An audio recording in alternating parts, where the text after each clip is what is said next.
ఈరోజు మన ప్రీతమ నాయకుడు భారతీయ జనతా పార్టీ అభ్యర్థి చదిప్రాల ఆదినారాయణ రెడ్డి గారు నామినేషన్ సందర్భంగా ఈ కార్యక్రమానికి విచ్చేసిన మన ప్రొద్దుటూరు ముద్దుబిడ్డ ధర్మవరం అభ్యర్థి సత్యకుమార్ అన్న గారికి, వేదిక మీద ఉన్న పెద్దలకు, జనసేన, తెలుగుదేశం పార్టీ, భారతీయ జనతా పార్టీ నాయకులకు, కార్యకర్తలకు నా హృదయపూర్వక నమస్కారాలు తెలియజేసుకుంటున్నా. ఈరోజు ఇంత భారీ ఎత్తున వచ్చి ఈ కార్యక్రమాన్ని విజయవంతం చేసిన ప్రతి ఒక్కరికి నా హృదయపూర్వక నమస్కారం తెలియజేసుకుంటూ, అన్ని కులాలు, అన్ని మతాలు, ఎంఆర్పిఎస్, ముస్లిం మైనారిటీ, క్రిస్టియన్ మైనారిటీ, ఈ రోజు ప్రతి ఒక్క వర్గం వచ్చి ఇంత భారీ ఎత్తున సక్సెస్ చేసినందుకు మరొకసారి హృదయపూర్వక నమస్కారం తెలియజేసుకుంటున్నా. అయ్యా, ఈరోజు 2021లో నేను నవంబర్ 26వ తేదీన భారత్ రాజ్యాంగం రచించిన రోజు, అమలుపరిచిన రోజును నన్ను చంద్రబాబు నాయుడు గారు జమ్లోన్ నియోజకవర్గ అభ్యర్థిగా ప్రకటించడం జరిగింది. ఆ రోజు నిజంగానే ఎంత శుభ సందర్భం మీరే ఆలోచన చేయండి. నేను ఆ రోజు బాధ్యతలు తీసుకొని జమ్లోన్ నియోజకవర్గం సంబంధించిన తెలుగుదేశం క్యాడర్ నూతన ఉత్సాహం ఉన్న నాయకులు తెలుగుదేశం పార్టీకి రథసారథి లేకుండా పోయినారు. 30 ఏళ్ల నుంచి ఒకటే కుటుంబం, గులకుంట అంటే తెలుగుదేశం, తెలుగుదేశం అంటే గులకుంట అనేది జమ్లవాడిలో ఆ పదం పోయి కొత్తగా యువకుడిగా వచ్చిన తెలుగుదేశం నాయకులు, కార్యకర్తలు నన్ను ప్రోత్సహించి నేనేసే ప్రతి అడుగులో నాకు ముందుకు నడిపించినారు. మీరందరూ లేకపోతే ఈ రోజు ఈ భూపేష్ రెడ్డి లేరని ఈ సందర్భంగా మీ అందరికీ తెలియజేస్తున్నాను. అట్లనే ఎవరైనా ఈ కాలంలో ఒక రాజకీయంగా ముందు అడుగేసి అరంగేట్రం చేయాలంటే చాలా ఇబ్బందులైన పరిస్థితి. కానీ నేను కష్టాన్ని, తెలుగుదేశం పార్టీ క్యాడర్ని నమ్ముకొని నేను ముందడుగు తొలి అడిగేసిన మీరందరూ ఉండబట్టే నేను ఇంత స్థాయికి వచ్చినాను. ఈ రోజు నాకు భారతీయ జనతా పార్టీ, జనసేన, టీడీపీ కూటమిలో భాగంగా చిన్న ఆయనకు ఇక్కడ టికెట్ కేటాయించిన తర్వాత నిజంగానే కొంచెం కన్ఫ్యూజన్ లో ఉన్నారు జమ్లోన్ నియోజకవర్గ తెలుగుదేశం పార్టీ కార్యకర్తలు, క్యాడర్ అంతా. కానీ అదే సందర్భంలో ఈరోజు మన నాయకుడు చంద్రబాబు నాయుడు గారు ఏ విధంగా ఆలోచన చేశారో మీ అందరికీ తెలిసిన విషయమే. ఎప్పుడైతే IVRS కాళ్ళు పెట్టి కడప జిల్లా వ్యాప్తంగా భూపేష్ ఎంపీ అభ్యర్థిగా, తెలుగుదేశం పార్టీ అభ్యర్థిగా పంపిస్తే ఏ విధంగా ఉంటుందని ఒక IVR కాల్తో మీ అందరి దగ్గరికి పోయి మీ నిర్ణయాన్ని తెలుసుకోవడం జరిగింది. ఆ నిర్ణయంలోనే మీరందరూ గట్టిగా 78% నాకు మద్దతు ఇచ్చినారు. కాబట్టి 7 నియోజకవర్గాల తెలుగుదేశం పార్టీ నాయకులకు, కార్యకర్తలకు, అట్లనే తెలుగుదేశం కుటుంబాభిమానులకు అందరికీ ఈ వేదిక ద్వారా నేను శిరస్సు వంచి నమస్కరిస్తున్నాను. మీరందరూ లేకపోతే నేను పార్లమెంట్ అభ్యర్థిగా పోటీ చేయలేను. కానీ మీరందరూ ప్రోత్సహించి ఈరోజు నేను 30 ఏళ్ల యువకుడిని ఖచ్చితంగా ఫస్ట్ టైం నిలబడుతున్నా, ఎమ్మెల్యేగా నిలబడుతుండగానే చాలా మంది తక్కువ చేసి మాట్లాడినారు. ఏమంటే ఎట్లా చేయగలడు, ఏం చేయగలడు అన్నారు. కానీ ఇదే ఈ రోజు నేను ఎంపీగా నిలబడబోతున్నా, పార్లమెంట్ అభ్యర్థిగా నిలబడబోతున్నా.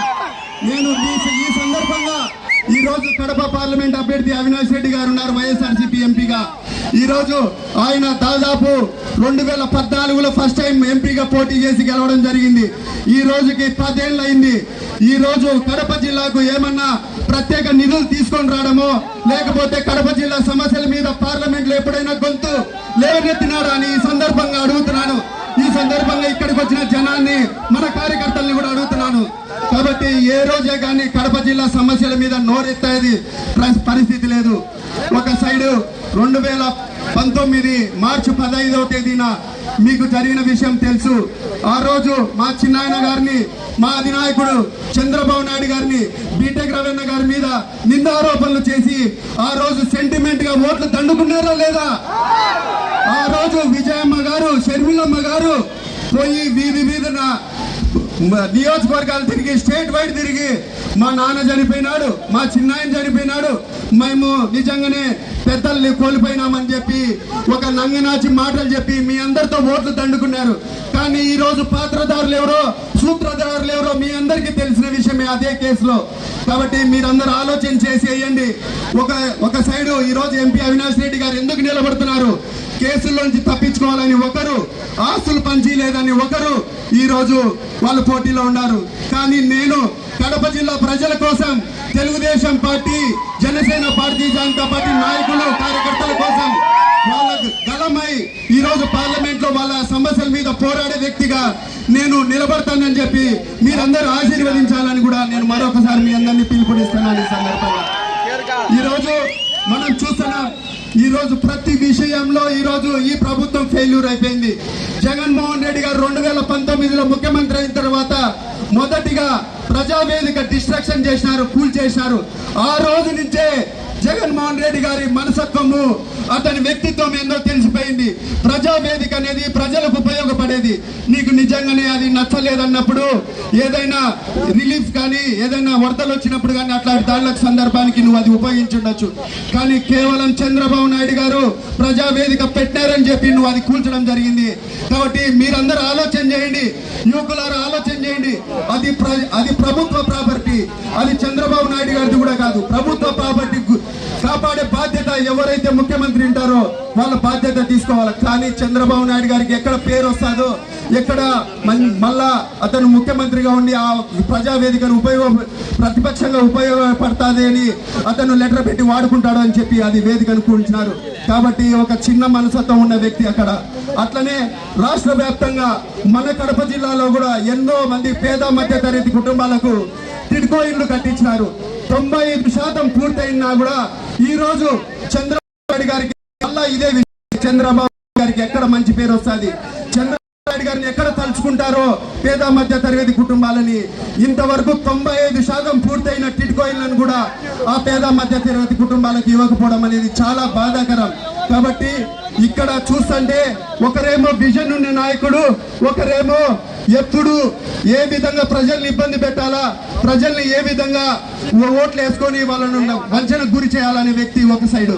మీరు ఒక సైడ్ ఆలోచన చేయండి. ఈరోజు చంద్రబాబు నాయుడు గారు పేరు చెప్తానే హైదరాబాద్ లో హైటెక్ సిటీ, సైబరాబాద్, గచ్చిబౌలి ప్రాంతాలన్నీ గుర్తుకొస్తాయి. ఏ విధంగా డెవలప్ అయిందో మీ అందరికీ తెలుసు. ఔటర్ రింగ్ రోడ్డు కూడా బ్లూ ప్రింట్ తయారు చేసిన వ్యక్తి చంద్రబాబు నాయుడు గారు. Rajiv Gandhi international airport blue print తయారు చేసిన వ్యక్తి చంద్రబాబు నాయుడు గారు. ఈ మాటలు ఎందుకు చెప్తున్నానంటే 2004లో ఆయన దిగిపోయిన తర్వాత డాక్టర్ వైఎస్ రాజశేఖర రెడ్డి గారు ఎప్పుడే గాని అటువంటి కార్యక్రమాలను ఆపలేదు. ఎవరైనా గవర్నమెంట్ మారిన తర్వాత ఎవరైనా బ్లూ ప్రింట్లను కానీ ఆ డెవలప్మెంట్ కానీ ఆగద్దని చెప్పే ఆ రోజు పెద్దలు రాజశేఖర రెడ్డి గారు ఔటర్ రింగ్ రోడ్డుని కానీ, రాజీవ్ గాంధీ ఇంటర్నేషనల్ ఎయిర్పోర్ట్ ని కానీ, ఇంకా కొంతమంది సాఫ్ట్వేర్ కంపెనీలకు ల్యాండ్లు ఇచ్చి ప్రోత్సహించినారు. ఆ విధంగా ఉండాలి తప్ప ముఖ్యమంత్రి అనేటోడు ఈ విధంగా. ఈ రోజు రాజశేఖర రెడ్డిని మనం మన నాయకుడు అనుకున్నాం, కానీ జగన్మోహన్ రెడ్డి గారిని ఊహించుకొని మనం ఈ రోజు ఓట్లు వేసినాము. అదే విధంగా కడప జిల్లా నాయకుడు అని గంపగుత్తగా ఓట్లు వేసినాము. కానీ ఈ రోజు రాజశేఖర రెడ్డి మనవాడేమో కానీ జగన్మోహన్ రెడ్డి గారు మాత్రం మనవాడు కాదని ఈ సందర్భంగా మీ అందరికీ తెలియజేస్తున్నాను. కాబట్టి ప్రతి ఒక్కరు ఆలోచన చేయండి. విజన్ ఉన్న నాయకుడు ఏ విధంగా ఉంటాడు, విజన్ లేని నాయకుడు ఏ విధంగా ఉంటాడు, స్వలాభం కోసం చూసుకునే నాయకుడు ఏ విధంగా ఉంటాడు, ప్రజల సంక్షేమం, ప్రజా అభివృద్ధి, రాష్ట్ర అభివృద్ధి చేసే వ్యక్తి చంద్రబాబు నాయుడు గారు అని ఈ సందర్భంగా మీ అందరికీ తెలియజేస్తున్నాను. ఈ విధంగా చెప్పుకుంటా పోతే చంద్రబాబు నాయుడు గారికి, జగన్మోహన్ రెడ్డి గారికి నక్కకు నాగలోకానికి ఉన్నంత తేడా ఉంది. అట్లనే ఈరోజు మన స్థానిక ఎమ్మెల్యే సుధీర్ రెడ్డి గారు 2017లో ఆయన వైఎస్ఆర్సీపీ ఇన్ఛార్జి బాధ్యతలు తీసుకున్న తర్వాత ఆ రోజు ఆయన ప్రజల్లోకి ఏ విధంగా పోయినారంటే దేవుడోళ్ళు, గుల్లకుంటోళ్ళు ఫ్యాక్షన్ చేశారు. వాళ్ళిద్దరు ఈ రోజు కలుసుకుంటే మనం కలుసుకోవన్నా, వాళ్ళు రౌడీలు అని చెప్పి ఆ రోజు ప్రతి నిమిషం ఆయన ఓటు అడిగే ప్రతి నిమిషం ఈ మాట చెప్పి అడిగినాడు. కానీ ఈ రోజు నువ్వు 2019లో ఎమ్మెల్యే అయినావు. ఎమ్మెల్యే అయిన 3 నెలలకే చికెన్ దగ్గర కమిషన్ తీసుకున్నాడు, నీ వాటర్ ప్లాంట్లలో కమిషన్ తీసుకున్నాడు. నువ్వు వాలంటీర్లు ఉద్యోగం ఇచ్చే 5,000 ఇచ్చే ఉద్యోగం దగ్గర కూడా కమిషన్లు తీసుకునే వ్యక్తివి నువ్వు. నిజంగానే జమ్లమడుగు ప్రజానికం తలదించుకునే విధంగా నువ్వు ఈరోజు ఈ 5 ఏళ్ళు పరిపాలన చేశావు. కాబట్టి ఈ 2,40,000 ఓట్లలో ఏకైక చెత్త వేదవ ఎవరన్నా ఉన్నారంటే కేవలం సుధీర్ రెడ్డి అని కూడా ఈ సందర్భంగా తెలియజేస్తున్నాను. అట్లనే ఈ రోజు ఈ మాట ఎందుకు చెప్పాల్సి వచ్చిందంటే 5 ఏళ్లలో నువ్వు మాట్లాడిన మాటలకు నువ్వు మా కుటుంబాన్ని కానీ మమ్మల్ని కానీ ఎంత నీచంగా మాట్లాడినావో తెలుసు. కానీ నేను మాట్లాడితే గాడిదకి గుర్రానికి తేడా ఉండాలని చెప్పి మాట్లాడలేకున్నాం. కాబట్టి మీరందరూ ఆలోచన చేయండి. ఇటువంటి వ్యక్తిని పొరపాటున మనం ఏదన్నా ఆలోచన చేసుకుంటే మనందరం ఇంకా 5 ఏళ్ళు వెనకబడిపోతాం. రేపు డీలిమిటేషన్ లో అతని మనసత్వం నీకు చెప్తున్నాను. రేపు డీలిమిటేషన్ లో నాకు ఎర్రగుంట్ల పక్కకు పోతుంది. నేను ఈ మైలవరాన్ని కానీ ముద్దునూరుని కానీ కొండాపురం ప్రజలు ఎట్లా పీడిస్తే ఏమవుతుందనే ఊహలో ఉన్నాడు. కానీ ఆ పని జరగనీయం. మేము 2009లో ఎర్రగుంట్ల మండలం మాకు వచ్చిన తర్వాత తాగునీటి న్యాది, డ్రైన్ల సమస్య న్యాది, రోజు వార్డులలో సీసీ రోడ్ల సమస్య న్యాది, దాన్ని మున్సిపాలిటీని చేసి డెవలప్ చేసిన వ్యక్తులం మేము. కాబట్టి మీరు ఆలోచన చేయండి. నియోజకవర్గం అంటే సమగ్ర అభివృద్ధి ఉండాలి తప్ప ఒకరిని ఇబ్బంది పెట్టాలా, ఒకరిని మేలు చేయాలనే విధంగా ఉండకూడదని నాయకుడిని అని ఈ విధంగా మీరందరూ ఆలోచన చేసి రేపు ఎటువంటి పరిస్థితులలో మనం మంచికి చెడుకు తేడా ఆలోచన చేసి మీరు ఓటు వేయాలని కూడా ఈ సందర్భంగా కోరుకుంటున్నాను. ఈరోజు సుధీర్ రెడ్డి 2019 ఎలక్షన్స్ అప్పుడు నేను డాక్టర్ను, సూదులు వేసుకొని బతుకుతున్నాను, నాకు ఆస్తులు లేవని చెప్పినాడు. ఈ రోజు ఇసుక టిప్పర్లు ఎవరికి, ఫ్లై యాష్ ట్యాంకర్లు ఎవరికి, ఈ రోజు టిప్పర్లు కూడా వ్యక్తి, ఈ రోజు డంపింగ్ యార్డ్లు అమ్ముకునే వ్యక్తివి నువ్వు. కాబట్టి ఇటువంటి వ్యక్తి మళ్ళా అయినా వస్తే మన జమ్లోడ్ నియోజకవర్గం పూర్తిగా నష్టపోతుందని చెప్పి ఈ సందర్భంగా మీ అందరికీ తెలియజేస్తున్నాను. ఈరోజు మనం నరేంద్ర మోడీ మళ్ళా ప్రధానమంత్రి అవ్వాలన్నా భారతదేశాన్ని ప్రపంచ దేశాల్లో 5వ స్థానంలో నిలబెట్టినారు. వికసిత భారత్, వికసిత ఆంధ్రప్రదేశ్ అని ఒక నినాదాన్ని తీసుకొని వచ్చినారు. నరేంద్ర మోడీ గారిని మళ్ళా మనం ప్రధానమంత్రిని చేసుకోవాలంటే తెలుగుదేశం పార్టీ అభ్యర్థిగా కడప నుంచి నేను పోటీ చేస్తున్నాను. భూపేష్ రెడ్డి గారు, నేను మీ అందరికీ పరిచయమైన వ్యక్తిని. మీ అందరి కోసం నాయకుడిగా కాకుండా సేవకుడిగా ఉంటానని చెప్పి నెక్స్ట్ 20 ఏళ్ళు ఈ సందర్భంగా తెలియజేస్తున్నాను. కాబట్టి నరేంద్ర మోడీ గారు ప్రధానమంత్రి కావాలంటే కడప పార్లమెంట్ అభ్యర్థిగా నేను పోటీ చేస్తున్నాను. ఖచ్చితంగా నాకు మంచి ఓట్లు వేయించి నన్ను అఖండ మెజార్టీతో గెలిపిస్తారని మీ అందరినీ ప్రార్థన చేసి విజ్ఞప్తి చేసుకుంటున్నాను. అట్లనే జమ్లోడ్ నియోజకవర్గ ప్రజలకు చిన్న విజ్ఞప్తి. మిగతా మనకు 6 నియోజకవర్గాల్లో మనకు బంధుత్వాలు ఉన్న ఏదైనా శుభకార్యాలు మనం జరిగేటప్పుడు ఇంట్లో మనం పేరు రాసుకొని ఒక లిస్టు పెట్టుకొని అందరికీ పెళ్లికి శుభకార్యాలకు పిలుస్తాం. అదేవిధంగా నా కోసం మీరందరూ ఒక లిస్టు రాసుకొని మీ బంధుత్వాలకు కానీ మిత్రులకు కానీ ఇక్కడి నుంచి ఫోన్లు చేయడం కానీ మీరు కలిసి భూపేష్ రెడ్డికి ఓటు వేయాలని మీరందరూ నా తరఫున విజ్ఞప్తి చేయాలని చెప్పి ఈ సందర్భంగా కోరుకుంటున్నాను. ఈరోజు మనం విజన్ ఉన్న నాయకుడు చంద్రబాబు నాయుడు గారు, ఈరోజు బాబు షూరిటీ, భవిష్యత్తు గ్యారంటీ. ఈరోజు సత్యన్న చెప్పినాడు నరేంద్ర మోడీ గారు డెవలప్మెంట్కి ఏ విధంగా నిధులు ఇచ్చి ఎన్డీఏ డబుల్ ఇంజన్ సర్కార్ రావాలన్నా, ఈరోజు చంద్రబాబు నాయుడు గారు మన ఆంధ్రప్రదేశ్ని విజన్ నుండి అభివృద్ధి పదంలో సంక్షేమ పథకంలో నడిపించాలన్నా, దానికి రెండింటికి మేము నిజంగానే వ్యారంటీగా, నేను చిన్నాయన ఆదినారాయణ రెడ్డి గారు, భూపేష్ ఖచ్చితంగా మీకు అందరికీ వ్యారంటీగా ఉంటామని చెప్పి ఈ సందర్భంగా మీ అందరికీ తెలియజేస్తున్నాను. ఈరోజు చంద్రబాబు నాయుడు గారు సూపర్ 6 అని ఒక మేనిఫెస్టో తీసుకొని వచ్చినారు. 18 ఏళ్ళు నిండిన ప్రతి మహిళకు 1500 రూపాయలు నెల ఇవ్వబోతున్నారు. అట్లనే మనకు 3 గ్యాస్ సిలిండర్లు కూడా ఉచితంగా ఇవ్వబోతున్నారు. మహిళలకు ఉచితంగా బస్సు ప్రయాణం ఇవ్వబోతున్నారు.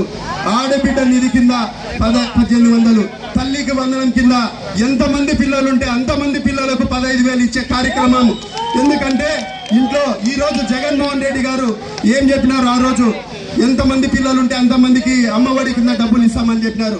స్వయాన ఈరోజు ఇక్కడనే జమ్లోడ్ నియోజకవర్గంలోనే జగన్మోహన్ గారు సత్యమని భారత చెప్పినారు. ఏమని చెప్పినారు, ఎంతమంది ఉంటే అంతమందికి 15,000 ఇస్తామన్నారు. కానీ మొదటి సంవత్సరంలోనే 15,000ని 14,000 చేసిన, 14,000ని 13,000 చేసిన. మళ్ళా 2వ సంవత్సరంలో 2 వీలర్ ఉంటే తీసేసినారు. కరెంటు బిల్లులు పెరిగితే తీసేసినారు. ఇంటి స్లాబ్ కొలతలు పెరిగితే తీసేసినారు. కాబట్టి సగానికి సగం మందికి తీసేసినారు. రేషన్ కార్డులు తగ్గించేసినారు. ఈ రోజు డ్రిప్ ఇరిగేషన్, స్ప్రింక్లర్ ఇరిగేషన్ పూర్తిగా నిర్వీర్యం అయిపోయింది. రైతు రథాలు ఇవ్వలేదు. ఈ రోజు ఇప్పుడు కడప జమ్లోడ్ నియోజక ప్రజలకు, కడప జిల్లా నియోజకవర్గ ప్రజలకు నేను చెప్పాల్సింది ఏంటంటే, ఈరోజు జగన్మోహన్ రెడ్డి గారు గొప్పలు చెప్తున్నారు. నేను రైతు ప్రభుత్వాన్ని మా నాయన జన్మదినాన్ని పురస్కరించుకొని నేను రైతు దినోత్సవం చేస్తున్నానని. చాలా సిగ్గుచేటుగా ఉంది. ఈరోజు చంద్రబాబు నాయుడు గారు రుణమాఫీ అనే పదాన్ని తీసుకొని 2014లో 50,000 లోపు ఉన్న రుణమాఫీని ఒకే సింగిల్ టైంలో సెటిల్ చేసినారు. అట్లనే కొత్తగా ఏర్పడిన నిజంగా ఇబ్బందులు వల్ల మనము ఒక క్యాపిటల్ ని కోల్పోవడం జరిగింది. ఆ కోల్పోవడంతో ఈ రోజు మనం ఇబ్బందుల్లో ఉన్నామని చెప్పి ఒకేసారి 50,000 లోపున్న రుణమాఫీని చేస్తూ మిగతా వాళ్లకు దశల వారీగా సంవత్సరానికి 30,000 అంటే 90,000 కొంతమంది రైతులకు పడింది, 1,20,000 కొంతమందికి పడింది. ఈ రోజు జగన్మోహన్ రెడ్డి గారు రైతు దినోత్సవం జరుపుకుంటున్నారు వైఎస్ రాజశేఖర రెడ్డి గారి పేరు మీద. కాబట్టి మీరు ఆలోచన చేయండి, ఏం చేస్తున్నారు రైతులకు మీరు ఆలోచన చేయండి. కేవలం 7,500 5,000కు 5,735,000 మీకు ఇచ్చి చేతులు దులుపుకుంటున్నాడు. ఆ రోజు రాజశేఖర రెడ్డి గారు రైతుల పక్షపాత అని చెప్పి నేను కూడా ఆయన కొడుకునే నేను రైతు పక్షపాత అని చెప్పుకోవడమే తప్ప నువ్వు రైతులకు ఏం చేసింది లేదని కూడా ఈ సందర్భంగా మీ అందరికీ తెలియజేస్తున్నాను.